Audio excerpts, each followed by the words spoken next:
Yeah, I think you just have to stay true to yourself, know what you believe in and know what you want to do, where you want to go in life, what kind of causes you do want to support. So you have to kind of live your advocacy and be the person that you want to be. And if that involves charity and getting out in the community, you have to do that.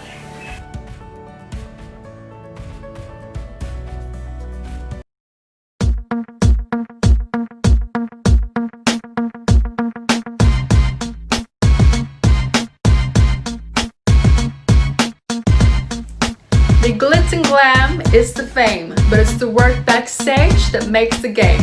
I'm Crystel and Bandal, your host. Come with me behind the lens and watch their stories unfold. Our next guest here on Behind the Lens is from the pageant industry. She's a strong advocate for environmental sustainability, wildlife conservation, and for cancer awareness. She's a very strong woman, one that I know quite well, and I'm really excited to know more about her and her story, her community service, and what she hopes to see in the future. Please welcome onto Behind the Lens, Brittany Dickson. So not only are you advocating for the environment, you're also advocating for cancer awareness. Yeah, I am. So I was diagnosed back in 2018, I think. Mm-hmm. Yeah, roughly then. 2017 or 2018 with grade 3 brain cancer, which is incurable. And it was something that did hit me. I didn't think it was going to be as bad as it was at first, but then when I found out how bad it was, I was like, I need to do something with this because otherwise it might break me. So if I can give back and turn it into something that is positive and has a better impact on the world, then that's what I'm going to do. And that'll make me feel better. So I did that. And yeah, I'm really proud of what I've done with that. How were you able to cope with that kind of mindset, having that? And you're also competing every year. How were you able to cope with a good mindset to keep yourself going? Yeah, so I actually got diagnosed and then 2 weeks later I had Miss Earth. Wow. So I tried not to tell anyone. I only told the people, I guess, that needed to know. And just pushed through it. I told my doctor, I'm like, I could have surgery now, but can I wait like 2 or 3 weeks because I want to do this. This is something I've had, set in my heart. And she gave me the okay. And then, so that was a bit of a commitment, but after that, then I shifted gears because I didn't win that year, but I focused on, getting advocacy out there for brain cancer and trying to help other people. That's nice. So you also found another way to bring out a voice from within you to help others as well. Because obviously there are also many other people who are going through that kind of situation. Yeah. And I've never experienced that myself, but I would assume that it can be a pretty dark place if you feel alone. Yeah. For a lot of things, if you feel like you're the only one, you're kind of like in a search for someone that you can see yourself as a representation. Like you were saying before, when you see yourself in someone else who is able to do so much, you feel a little stronger and you feel like you can encounter a little bit more. Yeah. So do you want to talk? I also read one of your posts before on Facebook and you were talking about, I think it was a walk for brain cancer. That's it. Yeah. And you were talking about how you really loved being able to share your story your way. Yeah. Do you want to talk a little bit about that and how important it is? Yeah, of course. So for me, I did keep everything hidden because I wanted it to make an impact as well. And I didn't want to tell people just because I was scared that I would be treated differently and people would think that, I couldn't do things as well as I could. And I basically just came out and said, this is what's happened.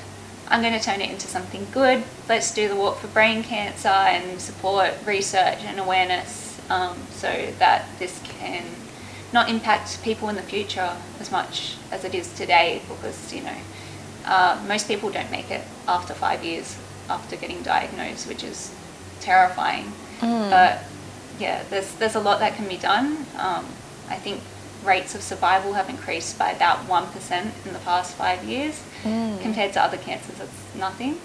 But yeah, it's something that we can work on. And that year after my announcement, we raised over $10,000. I think it was $11,000 for brain cancer research, and I've continued to join that each and every year and keep earning over that $1,000 mark, $5,000 mark, and yeah, going to do that for the rest of my life. Something I'm committed to, and yeah, even if I'm doing well, there is no cancer that we can see at the moment. I just want to be able to support others and kind of go through that experience with people.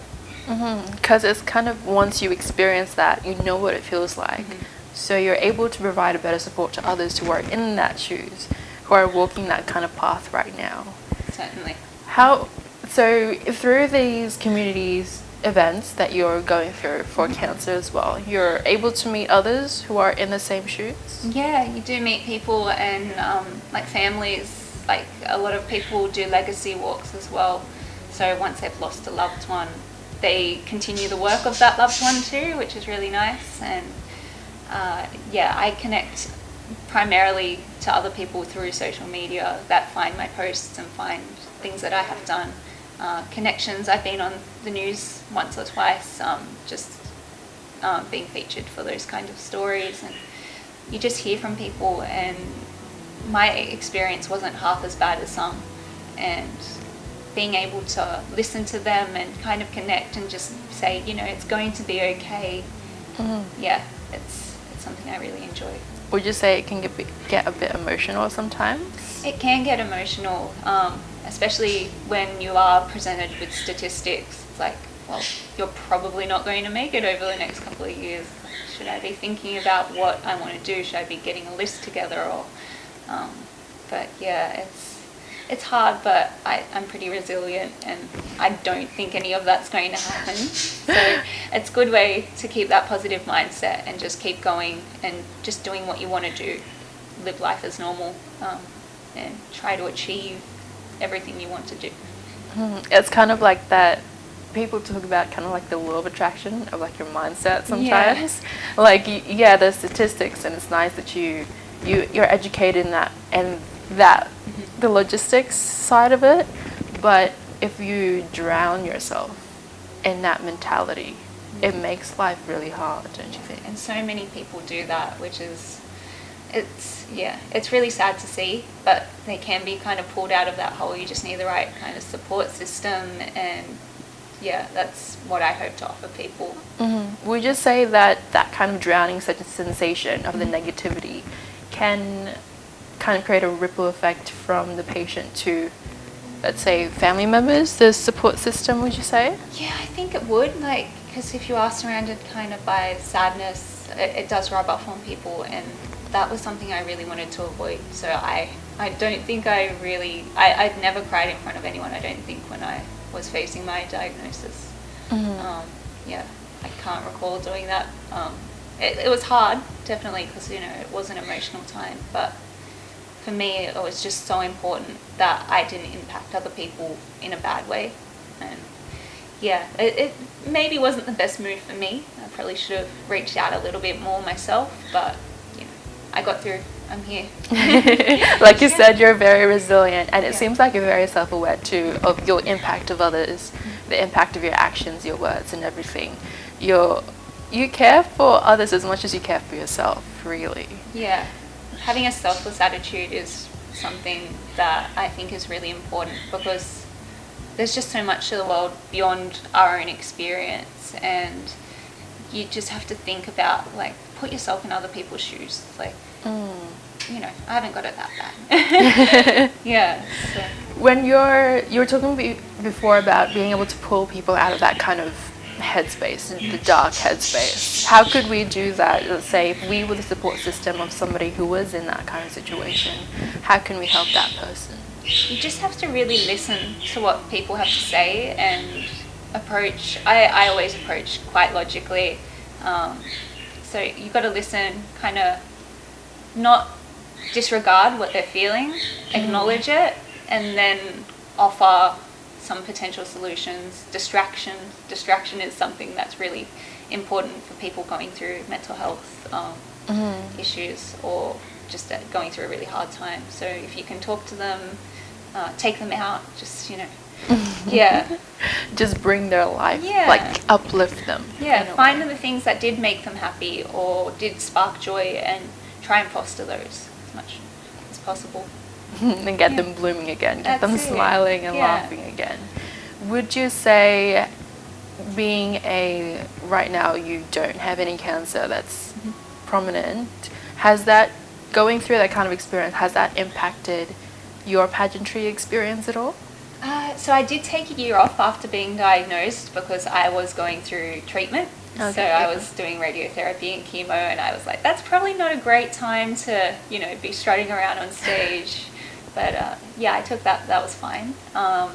Otherwise, competing for me, the only different thing is that since I lost my hair, I wear wigs. And I guess I come in with a different mindset and attitude just because, not winning is not the end of the world. And there's always another competition or... anyway, you're still doing something that you want to do and you're still making an impact, which is That's true. the ultimate goal. So That's true. It's kind of like when you're going into that kind of competition in pageantry, especially when you're competing for organizations like Miss Earth who have a strong advocacy for something. They stand for environmental sustainability and caring for our wildlife and nature. You have more purpose than just going for a crown. exactly. So in a way, even if you're not the person who goes home with that sash that says you are Miss Earth this year, you walk away feeling, you become reflective, Exactly. feeling very accomplished in the things that and people that you've impacted, you That's would it. say. Yeah, because there's so many activities that you do along the way as well. It's not just what you do on stage, it's what you're doing out in the actual real world and the people that you're connecting to and meeting along the way. And, you do meet some amazing people out there too. Yeah. I've met you through pageantry. I don't know exactly which one it was now. Me too. I'm just yeah. like, I was trying to remember on the way here. I was like, how did I actually meet Brittany? Yeah. How did we start talking to each other? I don't quite It all remember. gets muddled together, but, it's all positive in the end. That's Come true. out with who you are. That's true. Would you say that every year is the same or is it different? It is different. So you just, as I said, everyone has a different perspective and you are meeting those kinds of different people. Different people might be organising and yeah, but there's always little bits of elements that are the same. It's practice and practice. Yeah. Speaking of practice, how do you actually prepare? How do I prepare? I spend a lot of time looking for what I want to wear. Dresses, I'm like, I want the perfect thing. It has to stand out. It can't be something boring, like glitz and glitter and feathers and everything. But other than that, this hallway that you can't see here that you don't want to see because it's messy, I walk up and down and up and down and up and down, and I research as well, especially since advocacy is so important. I just research and I look at what's going on in the world, current global events, and I am a statistics person, so I do check those as well quite a lot. And I like to read what other people are talking about as well. So with the Miss Philippines system at the moment, I'm checking what other people are saying and what's currently trending, and yeah, it's good to get a full perspective. So it's just constantly absorbing information Exactly. whilst working on your physical self as well. How long would you say it takes for you to choose a dress? Choose a dress. Well, to be honest, I end up finding something that you can only get in one place around the world and then have to research and find a way to get it there. And I don't know. I couldn't put a time frame on it, but it's, yeah. Like, I think I was looking at the gown that Kendall Jenner wore to the Met Gala, the orange one, I think. Oh, I'm wow. sorry if I'm messing those up. But Yeah, she wore an orange one recently. yeah, with feathers and stuff. I was like, that is gorgeous. I couldn't get that, but, I looked for something similar and ended up with something not that similar, but it had feathers, so, yeah. So you take inspiration and you just like, I want this dress, I want this type. Find a way to make it yourself too. That's really interesting. Yeah. So in talking about taking care of yourself physically, this research is kind of like ongoing. Yeah. Because you also do it for work, but you're also doing it as an advocacy. How important is it to be well educated as a competitor in the advocacy of the organization? It's really important to know what you're talking about, and it's important to know what you're getting into in pageantry as well, because lots of people will join every single system and not really know anything about any of them and just kind of say, yes, it's about me modeling and answering a question, but you have to understand what the organization is about, I guess. And to do that, you have to be researched. And so I think it's important because you're ultimately representing a cause. And that's, if you don't know what you're talking about, then there's no merit to what you're doing, I guess. That's true. Do you feel like if you're doing that, lack of research, lack of preparation, and your head is kind of like split across so many competitions, does the pageant lose purpose? Does competing lose purpose? I think it would, to be honest. Like, I've pretty much tried to stick with the one thing that I want to do, and I know that's not everyone's cup of tea because they do like to kind of get well versed in everything, but yeah, I think you have to really have a passion behind what you're doing, and you know, if you've got a passion for looking pretty and modeling, then I think go become a model, maybe not a representative for a cause. Which is, it doesn't sound very nice for me to say that, but that's true. Yeah. It's like a lot of pageant systems, they have a charity that they're backing up, a charity that they use the beauty contest as a way to get people more confident in using their voice. And for some people as well, they might not be completely passionate about wildlife or environment from a young age like you. They might have just encountered that organization and found it become a family almost. Yeah, you can definitely grow into things. It doesn't have to be necessarily a part of you. I think just committing to what you want to do and not kind of jumping ship willy-nilly is important. So yeah, if once you're in it, I think stick with it. Just stick. Yeah. Why do you think people go from so many different systems at the same time? Yeah, well, I guess people just see it as a new opportunity. People want to use whatever they can to get a leg up because modelling and pageantry and stuff is competition, it is competitive. So if there is another opportunity and they might think the grass is greener over there, then why not give it a go? But yeah, I think you have to be wise because there's a lot of people out there and people talk as well. So yeah, that's true. So we talk about it as a beauty contest, but clearly from how you're preparing and how you're meant to represent an organization, it's way more than that. Certainly. When you're competing, you have to really, how important is it to develop your public speaking skills? It's important to develop your public speaking skills just because you need to actually be able to communicate the message. And if you stutter and say which I actually probably have done a lot, you don't get that across as well. And it's just important because if you're advocating for something, you need to know and you need to be passionate. So how have you been able to develop your public speaking skills?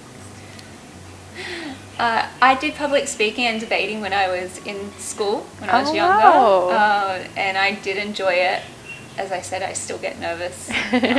But yeah, I haven't done that much to develop it per se, but I do talk to people almost all day, every day for work now, which is, I think it's helping. But yeah, we'll see. And it's just important to constantly check in with people, and yeah, just day-to-day conversation also helps because it gets you, just those kind of gears ticking. It's kind of like just continuing that practice. What would you say are some of your advice to others who are trying to get into public speaking or pageantry? How can they develop that? Sure. So to develop that, I guess you just have to kind of immerse yourself in it. Go to different events and don't be afraid to approach people. If you see someone and you think there's something interesting about them or they've presented something and you want to ask them a question, go do it. It's just what you need to do to kind of get yourself out there and get known. And That way you are still learning something and you can impact that person too. You can share what you know. That's true. It's kind of like every interaction is a bit of a practice. Like you said, and you do communicate with people all the time in your work. So if you're able to do that similar thing in events, and you're always going out there speaking to people, you might not realize it, but you're developing yourself as well. That's it. And you don't necessarily have to do that as well. When people are considering question and answer rounds, you can kind of look up questions or look up other people that have done it in the past and watch videos, and you can sit there and talk at your wall or your computer screen and just kind of go ahead that way. But yeah, it doesn't compare to the real thing, but it's something that you can do. It's a good way to kind of get those words out, kind of work out what works for you. If you need to stop and breathe for a second to compose yourself. Yeah. Don't be afraid to do it. That's it. It's better than kind of... So talking about communication and message, what is your main message, your core purpose for the work that you're doing, let's say in wildlife?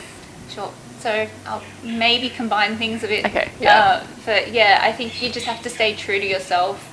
Know what you believe in and know what you want to do, where you want to go in life, what kind of causes you do want to support, and make sure that you are connecting with people along the way, because you can kind of get wrapped up in what you're studying or researching and just absorb it and not really effectively put that energy back out into the world as well. So you have to live what you're speaking about. So if I say, oh, let's all save the planet and do things, I can't, be sitting here eating my plastic soup and throwing it out. And yeah, so you have to kind of live your advocacy and be the person that you want to be. And if that involves charity and getting out in the community, you have to do that. And for me, with wildlife and everything, I try to do everything in my power to live sustainably and to foster that in others. So I will push the envelope a little bit when if I see someone that's doing something wrong, if I have a friend or even strangers I've seen throw stuff on the floor, I'll call them out and say, excuse me, could you give that up? And if they don't, then I'll do it. But it's kind of like that education journey then. Yeah, for sure. Yeah, it's encouraging other people to do the right thing, because that's what you're doing. The change that you want to see in the world. That's true, and living it as well.